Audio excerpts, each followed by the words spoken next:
अस्सलाम वालेकुम चैम्पियंस। तो कैसे हैं आप सब? उम्मीद करता हूँ सब खैरियत से होंगे।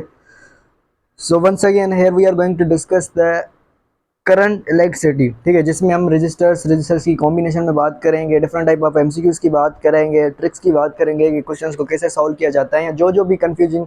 मैं आपको पता है मैं सिलेक्टेड एमसीक्यूज ले आता हूँ, ठीक है, जिसमें कन्फ्यूजन होती है या जहाँ जहाँ पे जो है ना आपका थोड़ा ट्रिकी टाइप एमसीक्यूज होता है, उनको सॉल्व करने की कोशिश करते हैं, ताकि आप मैं सिर्फ सॉल्व नहीं करवाता है यूनो, मैं आपको सिखाता भी हूँ कि ऐसे सॉल्व किया जा सकता है और ऐसे सॉल्व होता है ड्यूरिंग एग्जाम्स भी।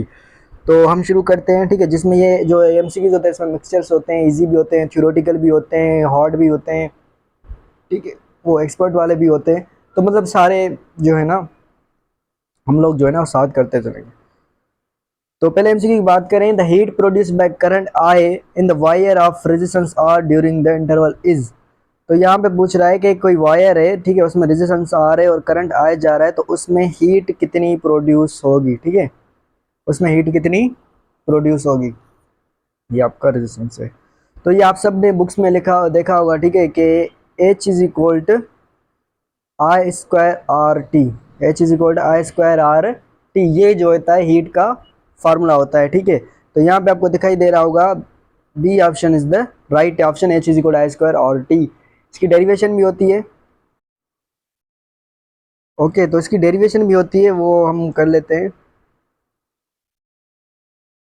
अब देखो पावर किसके बराबर होता है, पावर इज इक्वल वी आई। मैं बता रहा हूँ कि हीट का जो formula H is equal I square R T वो कहाँ से आता है, ठीक है, पी इज इक्वल वी आई। अब पावर इज इक्वल, ठीक है, पावर इज इक्वल वी आई।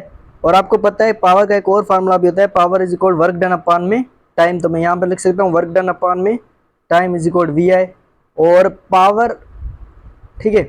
और आपको पता है वर्क डन क्या है, आपकी एनर्जी है, ठीक है। तो इसको मैं ऐसे लिख सकता हूँ, E is equal to V I T, ठीक है, वी आई टी। और वी इज इक्वल आपको अच्छे से पता है किसके बराबर होता है, आई आर। तो यहाँ पे हो जाएगा E is equal to V की जगह में अगर आई आर पुट करूँगा तो I multiply I is equal I square और आर टी। और ये ई मतलब एनर्जी, तो हम यहाँ किस एनर्जी की बात करें, हीट एनर्जी की, तो हमारा फाइनल फार्मूला है H is equal I square R T. तो ये डेरिवेशन है कि हाउ जो है ना वो उसका फार्मूला कैसे आता है हीट का, H is equal I square R T. Okay guys, तो इसका इस तरह से आता है, ये जो एनर्जी की बात कर रहा था, क्योंकि हीट भी आपकी एनर्जी है। तो दूसरे क्वेश्चन पे हम चलते हैं, the equivalent current which passes from a point at higher potential to a point at a lower point. जब आपका हायर पोटेंशियल से, ठीक है, जब हायर पोटेंशियल से आपका लोअर पोटेंशियल पर कोई करंट फ्लो हो रहा है, represent by movement of positive charge, point to be noted. जो की हर क्वेश्चन में कीवर्ड होता है, और यहाँ पे जो कीवर्ड है वो ये क्या है, पॉजिटिव चार्ज। मतलब ये बोल रहा है जब हाई पोटेंशियल से, और हाई पोटेंशियल आपको पता है पॉजिटिव का होता है, हाई पोटेंशियल कहाँ होता है, पॉजिटिव चार्ज पर, हाई पोटेंशियल हमेशा पॉजिटिव चार्ज पर होता है। तो ये कह रहा है कि high potential to lower potential, तो पॉजिटिव से नेगेटिव जो पॉजिटिव चार्जेस फ्लो हो रही हैं, क्या हो रही है, पॉजिटिव चार्जेस फ्लो हो रहे हैं, उसको हम क्या कहते हैं।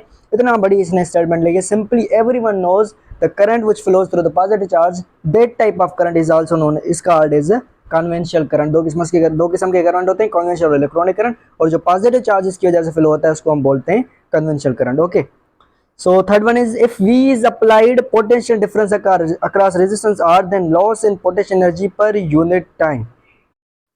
ठीक है, अब यहाँ पे ना एक बार पढ़ने से आपको, यहाँ फिर एक बार देखने के बाद आप कंफ्यूज हो जाओगे ये पूछ क्या रहा है। देखिए, V is applied to potential difference across resistance R, then loss in potential energy per unit time, मतलब loss in potential energy per unit time, तो वो किसके बराबर होता है, ठीक है। ये भी समझो कि पहले क्वेश्चन से रिलेटेड है। मैं हमेशा कहता हूँ जितनी आपकी प्रैक्टिस होती है, जितनी आपने ज़्यादा एमसीक्यू सॉल्व किए होते हैं, उतना जल्दी आपको क्लिक होता है कि ये कैसे होगा, ठीक है। अब देखना, इसने पूछा है पोटेंशियल एनर्जी, ठीक है, पर यूनिट टाइम किसके इक्वल होती है। Potential energy once again it's energy, ठीक है, और पर यूनिट टाइम ये सोचें कि कौन से फार्मूले में जो एनर्जी पर यूनिट टाइम आता है, नहीं याद आ रहा भाई, वर्क डन पर यूनिट टाइम, ये क्या होता है हमारा पावर, ये क्या होता है हमारा पावर। और वर्क डन क्या होता है, हम उसको पोटेंशियल एनर्जी भी लेते हैं, है ना, वर्क डन इज एनर्जी। आप potential energy low, internal energy low, thermodynamics में आप ले सकते हो, ठीक है। तो यहाँ पे वो हो गई पोटेंशियल एनर्जी, तो इसका ये फार्मूला बन जाएगा potential energy per unit time is equal power. अब तो वहां पे क्वेश्चन में पूछ रहा था कि वो किसके बराबर होती है। आपको पता है पावर किसके बराबर होता है, पावर बराबर होता है वी आई के। वी की वैल्यू पुट करो तो पावर हो जाएगा आपका आई स्क्वायर आर पे, ठीक है। और अगर यहीं पे आप जो है आई की वैल्यू पुट करो, v is equal I R, I की वैल्यू पुट करो तो क्या हो जाएगा v अपॉन आर। तो यही पावर आपका किसके बराबर हो जाएगा, यही पावर आपका बराबर हो जाएगा p is equal to V square upon R. तो अगर पीछे ऑप्शन देखेंगे तो आपको ये तीनों ऑप्शन जो है वो आपको मिल जाएंगे, ठीक है। सो हम यहाँ जाते हैं कि ये रहा, ठीक है। सो इसका ऑप्शन क्या होगा, D all of them. If v is applied to potential difference across resistance r then loss in potential energy per unit time is, ठीक है। इसको हम थोड़ा जो है ना इसको थोड़ा से करके रख देते हैं, दिखाई दे हमें, okay. So if 2 ampere current passes through resistor when connect to certain battery, किसी सर्टेन बैटरी के साथ जो है ना कनेक्ट है, कोई वायर या कोई रेजिस्टर कनेक्ट है, तो उसमें 2 एम्पियर करंट पास हो रहा है। If the resistance is replace by double resistance, अगर रेजिस्टेंस आपका डबल हो जाए तो करंट क्या होगा, इसमें सोचने की बात नहीं, सिंपल है ये, ठीक है। सिंपल इन सेंस के आपको पता है रेजिस्टेंस हमेशा की, रेजिस्टेंस होता है क्या है, resist to the flow of current, current के फ्लो में वो रेजिस्टेंस रहता है। जब पहले 2 एम्पियर करंट जा रहा था, ठीक है, अब रेजिस्टेंस आपका डबल हो गया तो करंट ऑब्वियसली हाफ हो जाएगा, ये है आपका 1 एम्पियर। इसको आप जो है ना करंट और रेजिस्टेंस के रिलेशन के हिसाब से भी कर सकते हो कि I1 upon I2 is equal to R2 upon R1 in sense, ठीक है। So obviously D option is correct. ये आप डायरेक्ट हो सकता है, इसमें ज़्यादा ब्लावजा वो करने की जरूरत नहीं, क्योंकि आपको पता है resistance is a resist to flow the current, ठीक है। Okay, next question, 3 resistance each having value R, 3 connected as shown in figure, what is equivalent resistance find करिए। एक्स और वाई के बीच में डायग्राम दी होगी, मैं आगे, ठीक है। तो ये डायग्राम है, ये एक्स रहा, ये वाई रहा, 3 रेजिस्टर से, और यहाँ पे बोल रहा है कि केस का जो है ना इक्विवेलेंट रेजिस्टेंस फाइंड करो। अब एक बात मेरी कान खोल के सुन लेना, ठीक है। रेजिस्टेंस जब इक्विवेलेंट रेजिस्टेंस की बात है, यानी कि रेजिस्टेंस के कॉम्बिनेशन की बात आए, तो मैं आपको ये समझा लेता हूँ पहले, ठीक है। इसको बता लेते हैं। तो हमें कैसे पता चलेगा, बच्चे वहां पे कंफ्यूज हो जाते हैं कि मतलब कैसे पता चले हमें कि ये सीरीज कॉम्बिनेशन है या फिर ये पैरेलल कॉम्बिनेशन है, ठीक है। तो देखें,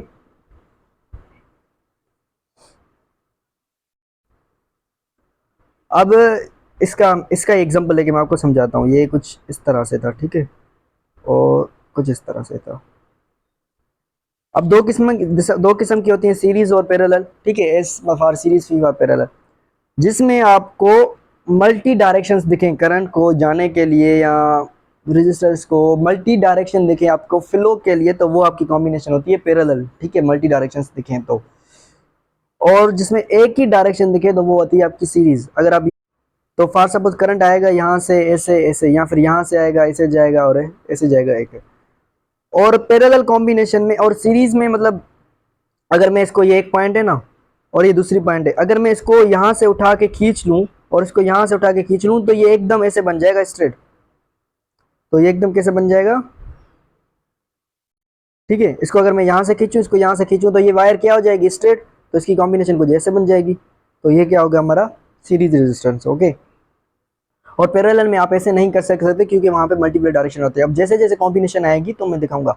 अब देखो इसमें एक ही डायरेक्शन आ गया ना, ये एक ही डायरेक्शन है, मल्टी डायरेक्शन नहीं है, एक ही डायरेक्शन। इसको आप यहाँ से उठा के इसको यहाँ से उठा के खींच लोगे ना, अगर मैं सामने होता तो दिखा देता, तो ये स्ट्रेट लाइन बन जाएगी और ये आपकी सीरीज कॉम्बिनेशन है, ठीक है। तो क्वेश्चन की तरफ जाते हैं। तो सीरीज में आपको पता है, सीरीज में सिंपली आप क्या करते हो, रेजिस्टर्स को ऐड करते हो, या तो कितना हो जाएगा R plus R is equal to 3R, ठीक है। तो ये इसको ऊपर कर लेते हैं और इसको यहाँ पर रख देते हैं, ठीक है। तो ये कितना हो जाएगा 3R। अब बोल रहा है 3 resistors R1 R2 and R3 are connected as shown figure, equivalent resistance will be. अब देखो यहाँ से फॉर सपोज आपका करंट आ रहा है, अब इसके पास दो डायरेक्शन, इधर भी जा सकता है इधर भी जा सकता है। तो इसका मतलब ये जो आपकी ये वाली कॉम्बिनेशन है, ये आपकी कौन सी कॉम्बिनेशन है, पैरेलल कॉम्बिनेशन है, क्योंकि इसके पास दो डायरेक्शन आ गए, ठीक है। तो बहरहाल तो पहले आप ये सोल्व करेंगे, ठीक है। कॉम्बिनेशन में ये होता है कि आपको ना एक for suppose complicated structure, complicated combination दी जाती है, तो आप वन बाय वन सारे को सॉल्व करके आते हो और सॉल्व के बाद डायग्राम चेंज हो जाती है, फिर आप उसको उस हिसाब से करते हो। मैं आपको दिखाता हूँ, ठीक है। ये आपकी पैरेलल कॉम्बिनेशन है, ठीक है। पहले हम लोग इसको सॉल्व करेंगे, सिर्फ इसको, ठीक है। पैरेलल कॉम्बिनेशन है तो इसमें आता है R2 और R3, तो पैरेलल में आप कैसे सॉल्व करते हो R2 R3 को?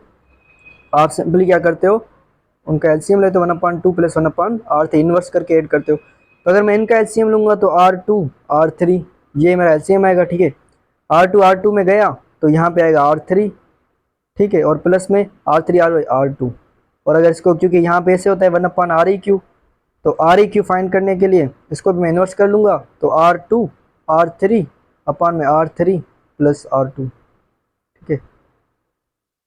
और ये डायरेक्ट भी हो सकता था R2 प्लस R3, एक ही बात है, ठीक है। और ये डायरेक्ट भी हो सकता था जिसको हम बोलते हैं कि जब दो आपके पास कैपेसिटर हो या दो आपके पास रजिस्टर हो, ठीक है, पैरेलल कॉम्बिनेशन में, तो उसका जो रेजिस्टर्स आपके पैरेलल में और कैपेसिटर आपके सीरीज कॉम्बिनेशन में, तो उसका जो आता है तो multiplication of two resistors divided by sum of two resistors. ये देखो यहाँ पे इसकी मल्टीप्लिकेशन हो रहा है, इस पे यहाँ के सम हो रहा है।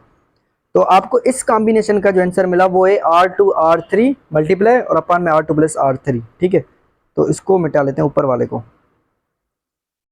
ठीक, मार्कर का भी चेंज कर लेते हैं,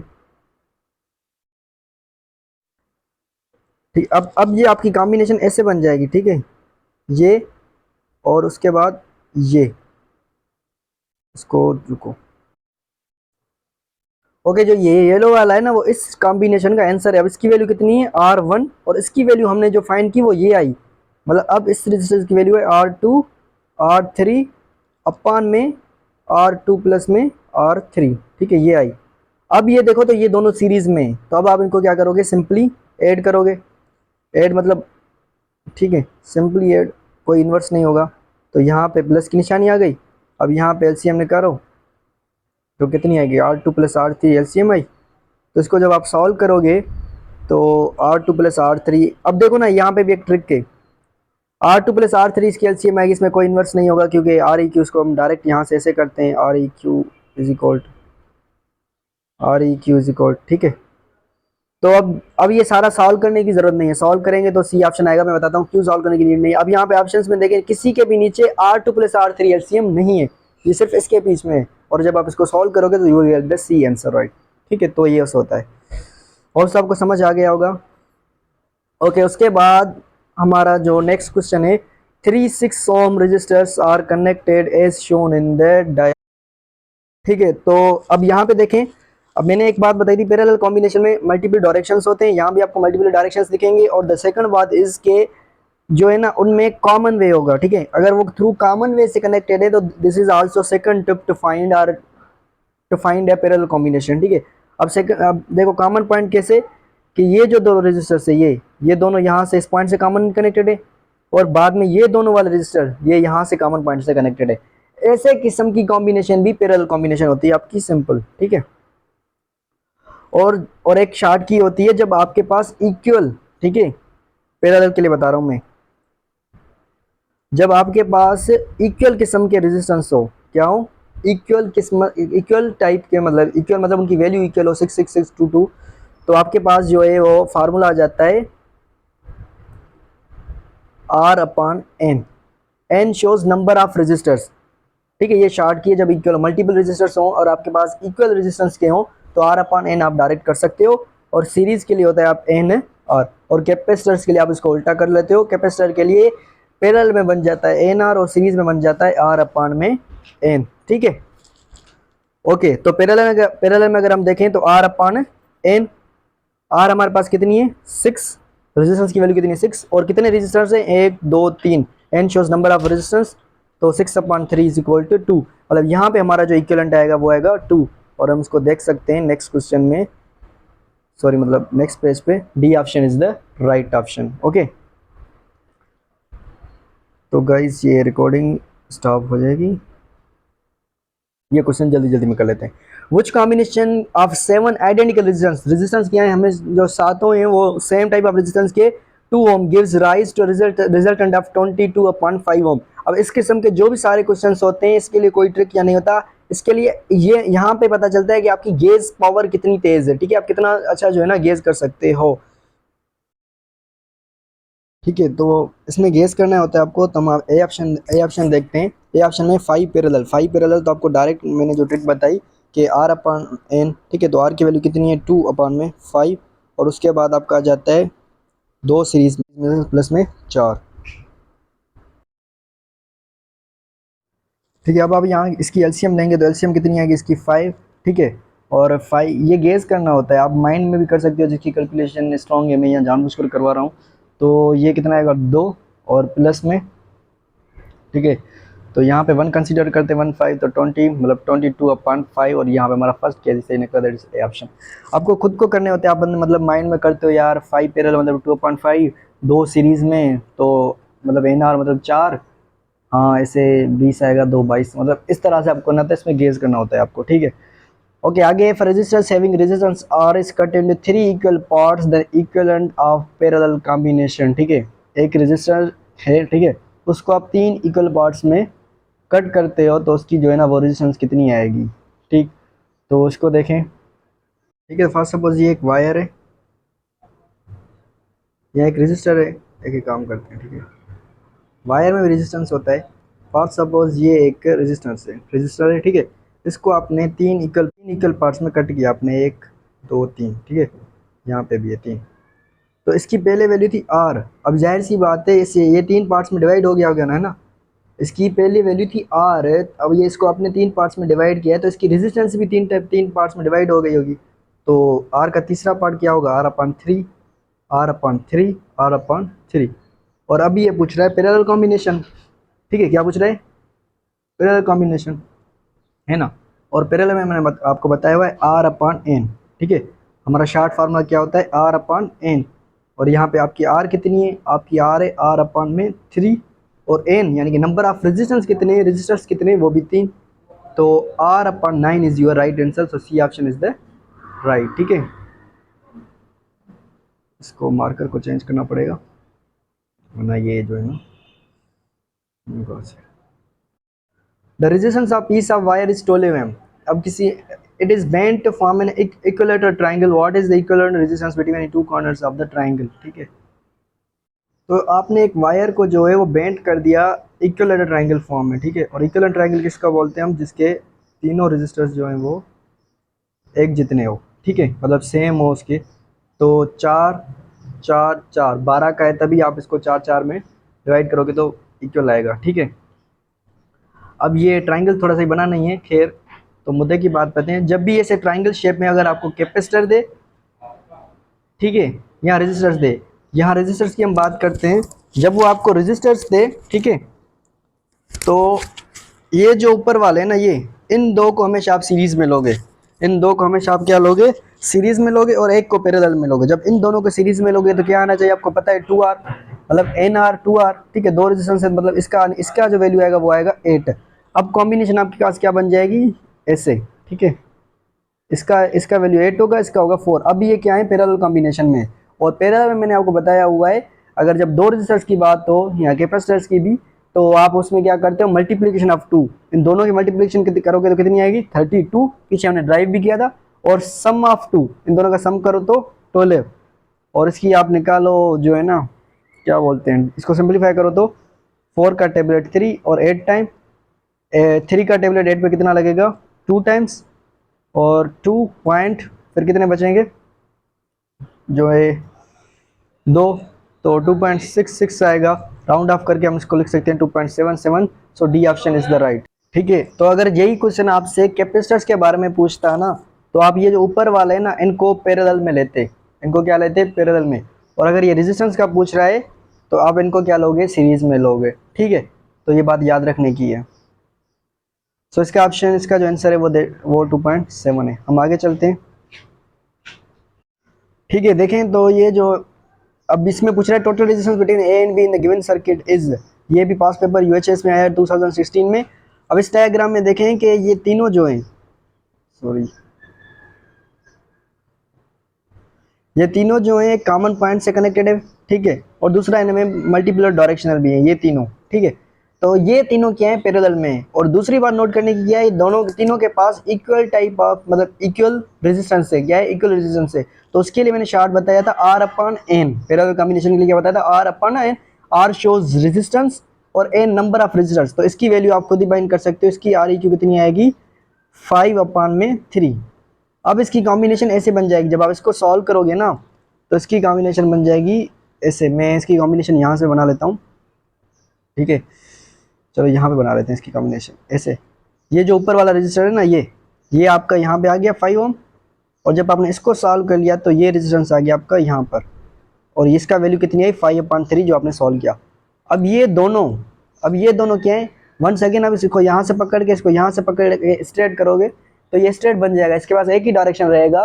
तो ये क्या हो गया सीरीज में, मतलब इस पूरी कॉम्बिनेशन का आपके पास आंसर क्या है 5/3, और इसका क्या है 5। अब ये सीरीज में आ गया तो आप इसको 5 सिंपली ऐड करोगे, वंस अगेन एलसीएम 3 इंटू तो 5 + 15 20/3 क्या आ जाएगा 20/3, जिसकी आप अगर सिंप्लीफाई करोगे तो 6.6। So D option is the right answer, ठीक है। होप सो समझ आ गया होगा आपको। ओके, नेक्स्ट क्वेश्चन है 2 × 10⁻6 electrons passing through conductor in 1 millisecond. ये क्या है आपका 1 मिलीसेकंड है। फाइंड इलेक्ट्रिक करंट, ठीक है। इलेक्ट्रिक करंट आपको फाइंड करना है। I = Q/T, है ना।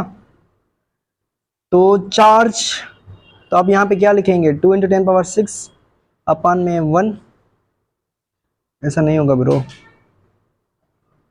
ठीक है। तो ये इलेक्ट्रॉन की वैल्यू है, चार्ज की नहीं। चार्ज आपको पता है किसके बराबर होता है, Q = Ne, और n कितने हैं यहाँ पे 2 × 10⁻6, ठीक है। n कितने हैं 2 × 10⁻6, और E की वैल्यू आपको पता है कितनी होती है 1.6 × 10⁻−19, ठीक है। तो ये 19 है, ठीक है। 11 नहीं समझना। सो 2 × 1.6 विल बी द 3.2, और 6 - 19 से जाएंगे तो ये कितना हो जाएगा 10⁻−13, ठीक है। अब आप इसको कर सकते हो, तो आपके पास Q की वैल्यू कितनी है 3.2 × 10⁻−13, ठीक है। तो I = इसको यहाँ से बताओ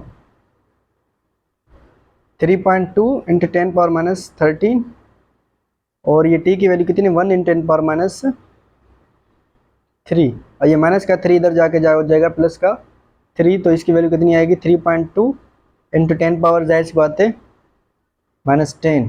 अगर इसको भी आप यहाँ से ले जाएंगे तो 1 पावर +1 का आ जाएगा, तो ये हो जाएगा 32 × 10⁻−9। So A option is the right. Calculation समझ आ गई, इजी है। अब I = Q/T, यहाँ पे आपको नंबर ऑफ इलेक्ट्रॉन्स दिया हुआ है, नंबर ऑफ चार्ज नहीं दिया हुआ, तो चार्ज आप खुद फाइंड करोगे, और चार्ज क्या आपको होता है कि Q = Ne होता है, ठीक है। और n कितनी थी आपके पास 2 × 10⁻6, और E थी 1.6 × 10⁻−19, तो ये कितना हो गया 3.2, और पावर आप कट करोगे तो -13, और फिर 1 मिलीसेकंड 1 मिली आपको पता है कि वो होता है आपका 10⁻−3, वो ऊपर जाके -10 हो गया। 3.2 को हमने 32 में करके और वहाँ से 1 पावर और रिड्यूस कर दिया, तो ये हो गया आपका 32 × 10⁻9। ओके गाइस, तो हम बढ़ते हैं नेक्स्ट क्वेश्चन की तरफ। Okay, next question is calculate the rate at which energy is transferred by 220 volt main supply which provides a current of 0.1 ampere, ठीक है। रेट फाइंड करना है एनर्जी का, मतलब वंस अगेन पावर फाइंड करना है, क्योंकि वर्क डन पर यूनिट टाइम यानी कि एनर्जी पर यूनिट टाइम, ये क्या होता है, ये आपका रेट है, तो आपको पावर फाइंड करना है। And power is equal VI, ठीक है। Power is equal VI, V आपके पास है 220 और 0.1 एम्पियर दिया हुआ है, इसको मैं 1/10 लिख सकता हूँ फॉर योर इजी कैलकुलेशन। तो पावर है आपके पास क्या आ गया 22 वाट। तो नीचे एक क्वेश्चन दिया हुआ है कि when a wire is compressed and it radius becomes 2R then it resistance will be. इसका पूरा मेथड भी होता है, ठीक है, बट मैं इसके लिए आपको शॉर्ट ट्रिक बता देता हूँ। मेथड कैसे होगा आपको पता है, R = ρL/A, एरिया को आप लिखोगे πr², ठीक है, और फिर R² की जगह लिखोगे 2R, तो वो हो जाएगा 4R², मतलब आपका जो है ना एरिया 4 टाइम्स जो है ना वो बड़ी, तो लेंथ आपकी 4 टाइम्स कम होगी, तो ये आपका हो जाएगा 1/16 RC ऑप्शन। देखो मैंने ऐसे ही सॉल्व कर दिया, बट मैं आपको ट्रिक बता रहा हूँ, पूरा मतलब लेंथी मेथड मैंने आपको बता दिया। खैर, तो ट्रिक ये होती है कि जब भी आपके पास रेजिस्टेंस की बात करें ना, ठीक है, मतलब रेजिस्टेंस की बात करें इन टर्म्स ऑफ रेडियस, तो उसके लिए आपके पास फार्मूला होता है n/4, सॉरी n/4। क्या फार्मूला होता है आपके पास n/4, ठीक है। तो R आपके पास सेम रही, n, ठीक है, n मतलब रेजिस्टेंस आपका कितने टाइम्स बढ़ा, तो n आपके पास बढ़ा 2 टाइम्स, और इसके पास पावर 4 जो कांस्टेंट है, तो 2 4 2 मल्टीप्लाई, इसको कैसे सॉल्व करें 2 × 2 4 8 और 16, मतलब आपकी जो रेजिस्टेंस कम होगी वो कितनी होगी R/16 टाइम्स कम होगी। मतलब आपसे जब रेडियस का पूछे तो आपके पास क्या ट्रिक है, R = R/n/4, ये याद रख लेना, ठीक है। और अगर इसको आप वैसे सॉल्व करते तो वैसे कैसे सॉल्व कर लेते वो भी मैं बता देता हूँ कि आगे इस टाइप क्वेश्चन होंगे तो फिर मैं जल्दी सॉल्व करवाऊंगा। तो R = रो एल अपॉन ए, ये आपके पास फार्मूला होता है। एरिया आप सबको पता है, area is equal pi R square. तो जब यहाँ से आपकी जो है ना पाई सेम, रेडियस आपका 2 टाइम्स बढ़ा, तो ये कितना हो जाएगा, ठीक है, पाई मतलब सॉरी पाई 4 आर स्क्वायर। तो ये अगेन एरिया का फार्मूला, मतलब एरिया आपकी 4 टाइम्स बढ़ी, ठीक है, एरिया आपकी 4 टाइम्स बढ़ी। जब एरिया आपकी 4 टाइम्स बढ़ेगी तो लेंथ 4 टाइम्स कम होगी, डिक्रीज होगी, ये इन्वर्स होते हैं। तो ये 4 टाइम्स आपकी एरिया बढ़ी और ये लेंथ 4 टाइम्स कम होगी, मतलब ये 4 यहाँ पे आ जाएगा। तो 4 into multiply 4 is equal once again 16, 1/16 आर। समझ रहे हो, ठीक है। कैलकुलेशन में तेज कर रहा हूँ बट होप सो आपको समझ आ रहा होगा, नहीं तो आप अपनी कॉपी उठाएं और वहाँ पे करें, वीडियो पॉज करके बार बार करें, बार बार नहीं वीडियो पॉज करके करें तो आपका हो जाएगा, ठीक।